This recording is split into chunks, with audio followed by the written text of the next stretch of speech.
पश्चिम बंगाल में बदलाव का दम भर रही बीजेपी ने दिग्गजों को प्रचार में उतारा है। बंगाल में चुनाव प्रचार के दौरान बीजेपी सांसद और अभिनेत्री कंगना रनौत से बात की है हमारी सहयोगी श्वेता सिंह ने।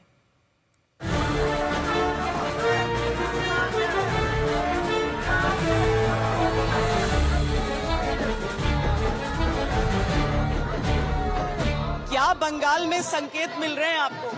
आप देख लीजिए, पूरे संकेत है जो भीड़ उमड़ के आई है। जहाँ पे हेलीकॉप्टर भी लैंड हुआ वहाँ पे भी अगर आप देखें 1000 लोग थे। तो आपका भी स्टार पावर हो जाता है। ये बताइए कि दीदी का स्टार पावर यहाँ कम कैसे होगा? ममता दीदी का, ममता दीदी को जो है, खासकर आप इस क्षेत्र की बात करें, इस क्षेत्र के लोगों ने धूल चटाई थी और नंदीग्राम के लोग जो है न्याय प्रिय लोग हैं।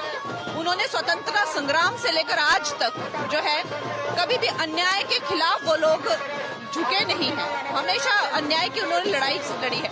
आज ममता की ये हालत है कि वो नंदीग्राम से भागी हुई है, कहीं और जाके जो है वो लड़ रही है।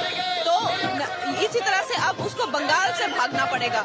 जिस तरह की अन्याय की नीति और जिस तरह से अत्याचार की नीति और करप्शन जो उन्होंने किया है, उससे मुझे लगता है इस बार भागने के सिवाय और कोई चारा नहीं है उनके पास। लगता है कि जो महिला रिजर्वेशन बिल को लेकर हुआ है वो बंगाल की महिलाएं भी देखेंगी, सोचेंगी, जो प्रधानमंत्री ने अपील की है। बंगाल की महिलाओं ने, सारे देश की महिलाओं ने इनका असली चेहरा जो है वो देख लिया है कि जब महिलाओं के बिल की बात आई तो इन्होंने उस टाइम पे हाँ कही, लेकिन जब इम्प्लाई करने की बात आई तो इन्होंने कैसे यहाँ वहाँ जो है बात भटकाने की इन्होंने जो है बात भटकाने के पूरी तरह से प्रयास करे। लेकिन एज अ वुमन मुझे इतनी खुशी है कि हमारी सरकार ने बंगाल की महिलाओं को एक ऐतिहासिक जो है वचन दिया है, और वो वचन है कि अगर बंगाल में भारतीय जनता पार्टी की सरकार आती है तो 33% जो रिजर्वेशन सरकारी नौकरियों में महिलाओं को मिलेगा। ममता बनर्जी कहती है कि पहले से यहाँ रिजर्वेशन है, और दूसरी चीज वो ये बताती है कि उनकी सांसद, महिला सांसद मैक्सिमम है किसी भी पार्टी की जो लोकसभा में पहुंची है। तो आपको लगता है कि ये भी लोगों को अपील कर सकती है? देखिए, अगर आप रेशियो देखें तो सबसे ज्यादा महिला सांसद जो है वो भारतीय जनता पार्टी की है। अगर आप ओवरऑल रेशियो देखें तो ये जो है सब भटकाने वाली बातें हैं। आई थिंक सबसे ज्यादा जरूरी ये है कि महिलाएं जो हैं वो महिलाओं के हितकारी होनी चाहिए। अपना कोई छोटा गैंग नहीं होना चाहिए, एलीट गैंग, जहाँ पे आप अपने हित की तो सोचते हैं, अपने डायनेसिटी की, अपने कुनबे की तो सोचते हैं, लेकिन आपको जो गरीब महिलाएं हैं, जो देश की महिलाएं हैं, उनकी कुछ नहीं पड़ी हुई।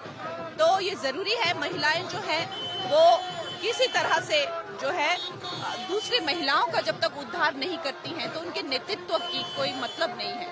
शुभेंदु अधिकारी बाकी सीटों पर भी प्रचार कर रहे हैं, आप उनके लिए यहाँ पर आज आई हैं, जब बाकी जगह उनकी व्यस्तता है। यहाँ बंगाल की जनता से क्या कहेंगी, और साथ में बंगाल की महिलाएं जो बड़ी संख्या में यहाँ आई हैं आपके लिए?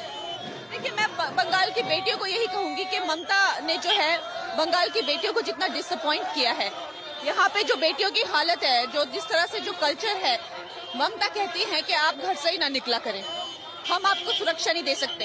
रेप अगर होता है तो आप पैसे ले लीजिए, लेकिन अपना मुंह बंद कीजिए। तो कहीं ना कहीं ममता ने जो है घुटने टेक दिए हैं इसके सामने। जो घुसपैठी हैं, इनके सामने पूरी न्याय व्यवस्था उनके हाथ से निकल चुकी है। तो ये बेटी अब समझ रही है। दुर्गा सुरक्षा स्क्वाड करके हम लोग एक नई नीति ला रहे हैं, जिससे चलते बेटी बेटी को जो है यहाँ पर शासन की सुरक्षा मिलेगी। ये हम लोग भारतीय जनता पार्टी के लोग, शुभेंदु भाई और प्रधानमंत्री मोदी जी का ये सब बेटियों को जो है वादा है। बहुत बहुत धन्यवाद कंगना जी, हमसे बात करने के लिए।